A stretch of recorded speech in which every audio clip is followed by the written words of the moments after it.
এ বিষয়ে আপনার কথা শুনতে চাই। ইসলাম শান্তির ধর্ম, মানবতার ধর্ম, মানব কল্যাণের ধর্ম। মানুষের সেবা করা ইসলামের একটি অবিচ্ছেদ্য অংশ। যার ভিতরে মানবতা নেই সে মনুষ্যত্বের কাতারে পড়ে না। কারণ যেহেতু মানুষকে ভালোবাসার কথা কোরআন কারীমের মধ্যে কিন্তু বিভিন্ন রেওয়ায়েতে কিন্তু এসেছে। যেমন বলা হয়েছে খায়রুন নাস মাইয়ানফাউন নাস, হাদিস শরীফের মধ্যে এসেছে যে ব্যক্তি মানুষের উপকার করে, মানুষের মাঝে সেই ব্যক্তি উত্তম যে ব্যক্তি মানুষের উপকার করে।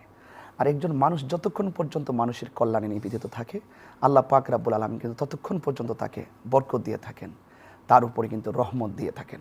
সুতরাং এই রমাদানুল মুবারকে মানব সেবার প্রেক্ষাপটটা অত্যন্ত গুরুত্বপূর্ণ। কারণ যারা একটু স্বাবলম্বী আছেন তারা হয়তো বাহারি রকম ইফতার দিয়ে কিন্তু তারা ইফতার করে, কিন্তু আমাদের আশেপাশে যারা আছেন তারা আদৌ আমাদের মতো করে আমাদের সাথে সেই ইফতারের ইমেজ আমেজ এবং ইফতারের যে সুযোগ সুবিধাটা তারা পাচ্ছে কিনা সেই বিষয়ে কিন্তু আমরা লক্ষ্য করতে পারি না।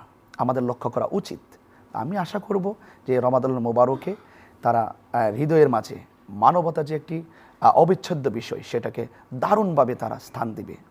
আমি আশা করব যে 10-20 প্রকার আইটেমের ইফতার না করে যতটুকু আমরা আমাদের ইফতার করে প্রয়োজন চলে ততটুকু আমরা ইফতারটা করে আর বাকিটুকু আমাদের আশেপাশে যারা অসহায় রয়েছেন এবং যারা অনাথ রয়েছেন আমরা কিন্তু তাদের প্রতি কিন্তু দৃষ্টি নিবদ্ধ করতে পারি।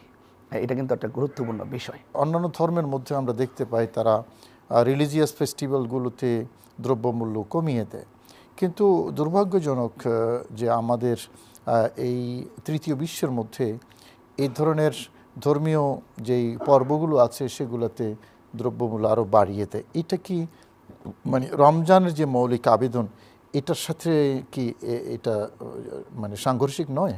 অবশ্যই সাংঘর্ষিক। কারণ আমরা অবশ্যই এই ব্যাপারটা অবগত যে ইসলামে কিন্তু গুদামজাত করা